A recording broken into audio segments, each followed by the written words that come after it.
Salam hörmətli müəllimlər və abituriyentlər. Belə bir maraqlı məsələlərimiz var. Uzunluqları eyni və 10 metr olan X və Y maşınlarından X maşını tunelə 10 metr bölü saniyə sürətlə girərkən, Y maşını tuneli 8 metr saniyə sürətlə tərk edir. X maşını 18 saniyə sonra Y maşını tamamilə ötüb keçdiyinə görə tunelin uzunluğunun neçə metr olduğunu hesablayın.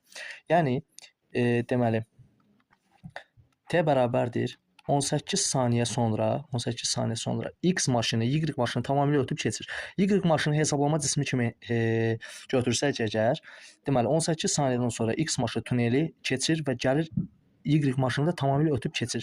Yəni bizə baxın buradan bura qədər olan ümumi bu L məsafəsini taparaq biz ümumi bu məsafəni tapıb buna uyğun olaraq tunelin uzunluğunu hesablaya bilərik.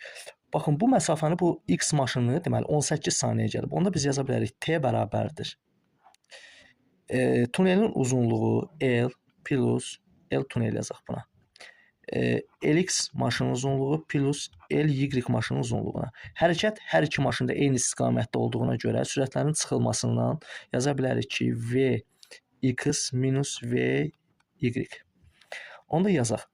Deməli, maşınların sürətləri verilib. Ona görə biz yaza bilərik 18 bərabərdir. Tunelin uzunluğunu bilmirik. X maşının uzunluğu 10 metr, Y maşının uzunluğu 10 metr.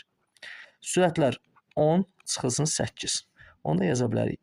Deməli, aşağıda 2 olur. Vururuq bura 36 bərabərdir. L tunel plus 20.